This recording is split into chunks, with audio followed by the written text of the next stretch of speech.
বিএনপির যারা আছেন তাদেরকে বলছি, আপনারা জিয়াকে ভুলে গেছেন, জিয়ার রাজনীতি অনেকেই ভুলে গেছেন। যদি বিএনপি হতে চান, জিয়ার ভাঙ্গা সুটকেস আপনাদের হাতে দেখতে চাই। যদি বিএনপি হতে চান, তাহলে আপনাদের বাড়িতে আলু ভর্তার ডাল ভাত খাওয়ার রেওয়াজ আমরা দেখতে চাই। যদি বিএনপি হতে চান, ছেঁড়া গেঞ্জি আপনাদের গায়ে আমরা দেখতে চাই।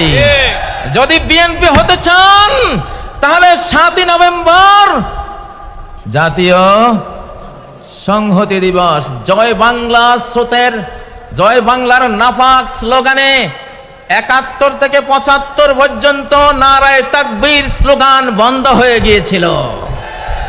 নারায়ে তাকবীর স্লোগান বাংলার আকাশে বাতাসে ধ্বনিত হতে পারেনি, কারণ জয় বাংলা হলো ভারতের স্লোগান।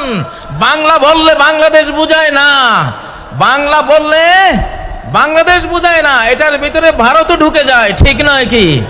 পশ্চিম বাংলাকে ভিতরে আনার জন্য এবং পশ্চিম বাংলার টানে পূর্ব বাংলা অর্থাৎ বাংলাদেশ দখলের জন্য স্লোগান তৈরি করা হয়েছিল জয় বাংলা। সেই জয় বাংলা একটা শিরকি স্লোগান।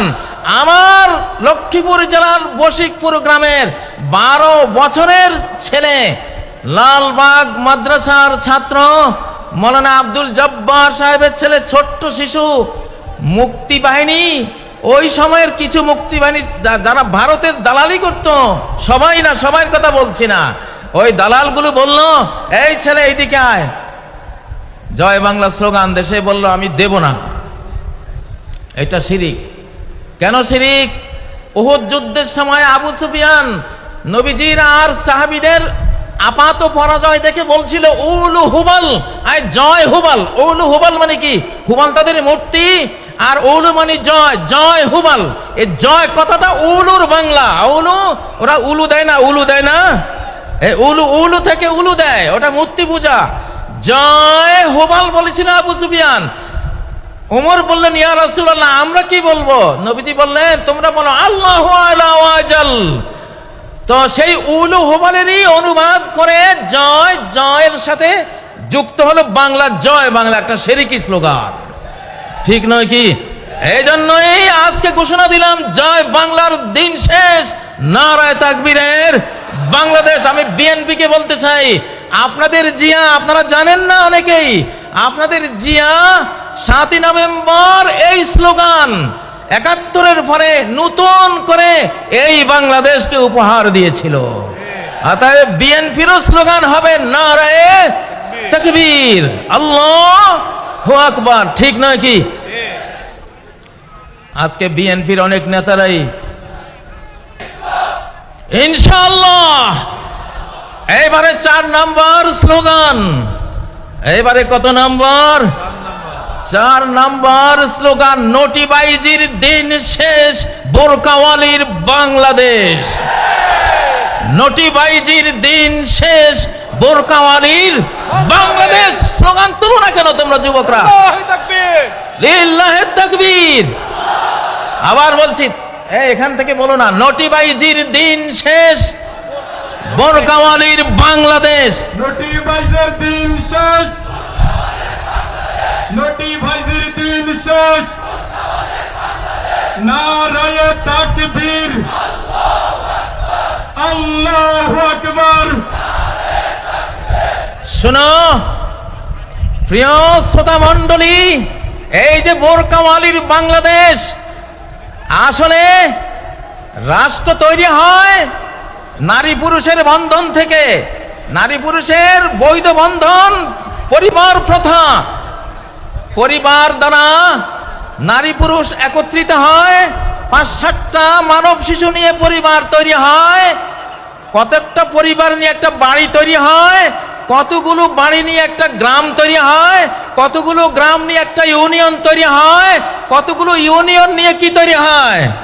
একটা উপজেলা তৈরি হয়, কতগুলো উপজেলা নিয়ে একটা জেলা তৈরি হয়, কতগুলো জেলা নিয়ে একটা বিভাগ তৈরি হয়, কতগুলো বিভাগ নিয়ে একটা দেশ তৈরি হয়। শুরুটা কোত্থেকে হলো?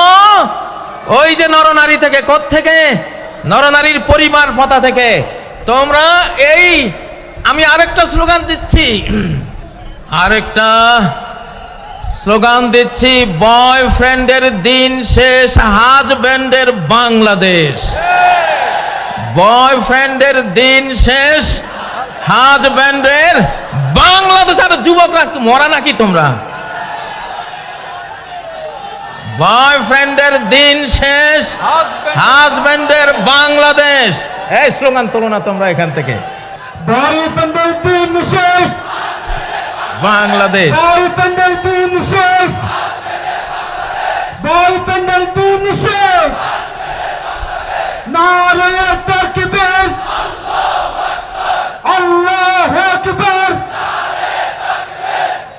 আমাদের বিগত এক ফ্যাসিবাদী মুদিকে বয়ফ্রেন্ড বানিয়েছিল। আস্তাগফিরুল্লাহ। এইটা মানে সেইটা, বয়ফ্রেন্ডের দিন শেষ। বয়ফ্রেন্ডকে, এক নম্বর বয়ফ্রেন্ডকে আমি নাম নেওয়ার দরকার নেই আর, বুঝছো তো তোমরা? বুঝছো তো তোমরা? বয়ফ্রেন্ডের দিন শেষ, হাজব্যান্ডের বাংলাদেশ। বলছি, পরিবার কথা ভাঙলে বাংলাদেশ ভেঙে যাবে, আর পরিবার অটুট থাকলে বাংলাদেশ অটুট থাকবে। এটা কোরআনের থিওরি।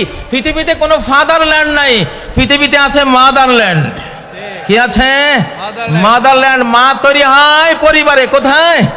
স্ত্রী হয়, তারপরে কি হয়? মা হয়। তাহলে মাদারল্যান্ড মানে হলো স্বামী স্ত্রীর ল্যান্ড। কিসের ল্যান্ড?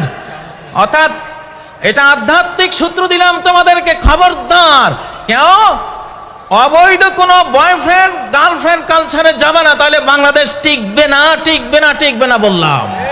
নিজের দেশ নিজেরা ধ্বংস করো না। তোমরা হাজবেন্ড হও। হাজবন এটা আরবি শব্দ। হাজবন মানে হলো আবৃত রাখা, পর্দাবৃতা রাখা, ডেকে রাখা, সুরক্ষিত রাখা। অনেক হাজার হাজার ইংরেজি শব্দ আরবি থেকে এসেছে, যেমন উড। উড মানে কি? কাঠ। এটা উদন আরবি শব্দ। আর্থ মানে পৃথিবী, আর্দন পৃথিবী, ওই ওখান থেকে আসছে আর্থ। অল, আলহামদু, অল হামদ, আল থেকে অল। তো হাজব্যান্ড এটা হাজাব আরবি শব্দ মানে হিজাব করা। কি করা? হিজাব করা। নারীদের ঢাকা মানে রাষ্ট্রকে ঢাকা, নারীদেরকে নিরাপত্তা দেয়া মানে রাষ্ট্রকে নিরাপত্তা দেয়া, মাকে সেফ রাখা মানে রাষ্ট্রকে সেফ রাখা। মাকে সেফ রাখতে হলে আমাদের লাগবে পরিবার। কি লাগবে? কি লাগবে? পরিবার। আল্লাহকে সাক্ষী রেখে খতিব সাহেবকে ডেকে এনে মেয়ের পিতা, ছেলের পিতা, অ্যারেঞ্জড ম্যারেজের মাধ্যমে আমরা পরিবার গড়ব আর বাংলাদেশকে রক্ষা করব। এই জন্য আবার দিচ্ছি, বয়ফ্রেন্ডের দিন শেষ, হাজব্যান্ডের বাংলাদেশ। আরেকটা স্লোগান এর সাথে, দাস দাসীর দিন শেষ, স্বাধীন চেতার বাংলাদেশ। দাস দাসীর দিন শেষ, স্বাধীন চেতার বাংলাদেশ। নত জানুর দিন শেষ, বীর বিদ্রোহীর বাংলাদেশ। আমাদের আগের সরকারগুলি ছিল খালি জি হুজুর, জি হুজুর। ভারত থেকে কেউ আসলে জি হুজুর করছে, ঠিক না? আমরা কি এখনো চাই আমাদের সরকারের কেউ এই ভারতের সামনে জি হুজুর করুক? চান? বরং ভারতের কেউ আসলে নজরুলের অগ্নি বীণা পড়া দরকার, নজরুলের বিষের বাঁশি পড়া দরকার, নজরুলের কি চির বিদ্রোহী সেই কবিতা পড়া দরকার, ঠিক না? মহাবিদ্রোহীর অনুক্লান্ত আমি সেই দিন হব শান্ত, এই কবিতা পড়া দরকার। আমরা এখন এই জন্য স্লোগান দিলাম, নত জানুর দিন শেষ, বীর বিদ্রোহীর বাংলাদেশ। প্রিয় বন্ধুরা, আমরা যেই দেশটি পেয়েছি, আপনি দেশে বিয়েকে সহজ করে দিতে হবে। দেশে বিয়েকে সহজ করে দিতে হবে। খুব সুন্দর। আমরা এই সময়ে বিবাহকে সহজ করে দিতে চাই।